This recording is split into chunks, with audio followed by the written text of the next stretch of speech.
कोल्हापूर जिल्हा अजूनही पूरस्थितीतून सावरलेला नाहीये। मुसळधार पावसाच्या तडाख्यामुळे अनेक गावं जलमय झाली आहेत।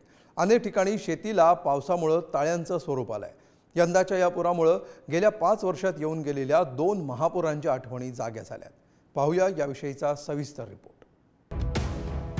शहरात पाणी, गावात पाणी, शेत शिवारात पाणी आणि महामार्गांवरही पाणी। कोल्हापुरात नजर जाईल तिथं पाणीच पाणी दिसतंय।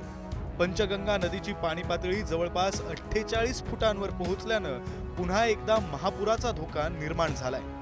कोल्हापूर जिल्ह्यातील 94 बंधारे हे पाण्याखाली, 11 राज्यमार्ग, 37 जिल्हा मार्ग असे एकूण 48 मार्ग बंद। पुणे बंगलोर राष्ट्रीय महामार्गाच्या बाजूला असलेल्या सर्व्हिस रोडला पाणी लागलं। जयंती नाल्यावरील पुलावर पाणी, खानविलकर पेट्रोल पंप इथं रस्ता बंद।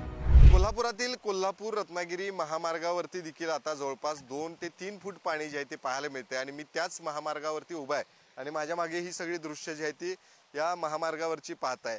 जवळपास 2 ते 3 फूट पाणी या महामार्गावरती आलेलं आहे। कोल्हापूरमध्ये कशा पद्धतीनं पाऊस राहणार आहे यावरतीच कोल्हापूरची पूरस्थिती जी आहे ती अधिक गंभीर बनेल अशी शक्यता अनेकांनी वर्तवली आहे। कोल्हापूर जिल्ह्याला महापुराचा धोका निर्माण झालाय आणि शहराच्या अनेक नागरी भागांमध्ये पुराचं पाणी आलंय। महत्त्वाच्या चौकांपैकी एक असलेला व्हीनस कॉर्नर या ठिकाणी सुद्धा पाणी पोहोचलंय आणि त्यामुळे पुरात अडकलेल्या नागरिकांची रेस्क्यू मोहीम ही सुरू करण्यात आली। नगरपालिका अग्निशमन आपत्ती व्यवस्थापनातर्फे सर्व नागरिकांना सूचना आहे, पाण्याची पातळी झपाट्याने वाढत आहे, तरी सर्वांनी सुरक्षित स्थळी स्थलांतरित करायचं आहे। पंचगंगा नदी ही किती फुटांवर आल्यानंतर कोणत्या भागात पाणी? 48 फूट। मुक्त सैनिक रिक्षा स्टॉप ते मलईगिरी रस्ता बंद, काटेमाळा ते सफायर पार्क रस्ता बंद, मेनन बंगला ते शेळके नगरसेवक घरासमोरील रस्ता बंद। 48 फूट 8 इंच। शंकराचार्य मठ, पंचगंगा तालीम, उषा टॉकीज 49 फूट 11 इंच।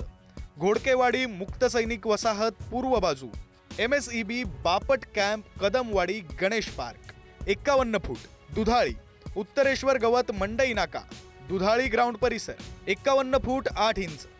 कोल्हापूर कमान ते टोल नाका रस्ता बंद 53 फूट। बसंत बहार ते जिल्हाधिकारी कार्यालय पूर्व भागात पाणी 55 फूट 7 इंच। जिल्हाधिकारी कार्यालयामध्ये अंदाजे 3 ते 4 फूट पाणी। मी सध्या उभा आहे कोल्हापुरातल्या भोगावती नदीवरील असणाऱ्या बालिंगा पुलावरती आणि बालिंगा पुलावरून दिसणारी ही भोगावती नदीचं आपण हे संपूर्ण पात्र जे आहे ते विस्तीर्ण असं पात्र पाहताय।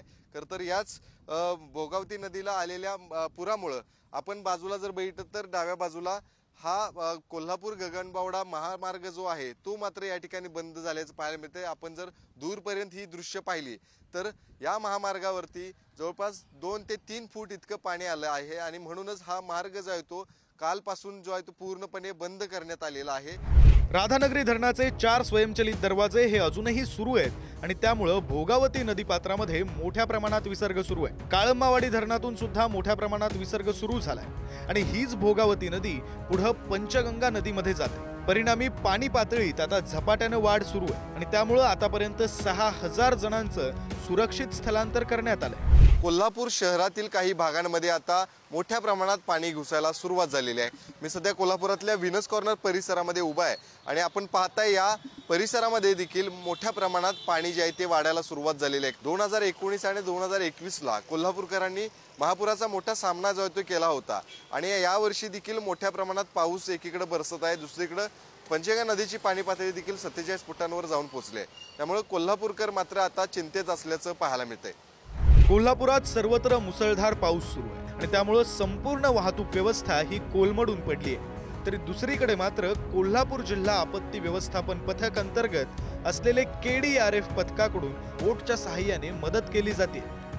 कुठल्या गावचे सगळ्यात आणि कशा पद्धतीने तिथपर्यंत आता पोहोचणार? आता आम्ही बालिंगामध्ये आहोत। दोनवडे साईडला पुराच्या पाण्यातून या मृतदेह घेऊन जाणार आहोत। कशा पद्धती कधी कॉल आला? सकाळी 7 वाजता कॉल आला होता। त्या कॉल नंतर आम्ही आमची सगळी वाहनं बोट असतील हे घेऊन इथं आलो आहे। 500 मीटरच्या अंतरावर आम्हाला हे बोटीच्या सहाय्यातून घेऊन जावं लागणार। कोल्हापूर जिल्ह्यावर सध्या पुन्हा एकदा महापुराची टांगती तलवार आहे। कोल्हापूरकरांच्या 2019 आणि 2021 मधील आठवणी अजूनही ताज्या आहेत। परिणामी कोल्हापूरकर पुन्हा एकदा धास्तावले। शेखर पाटील, पुढारी न्यूज, कोल्हापूर। Thank you.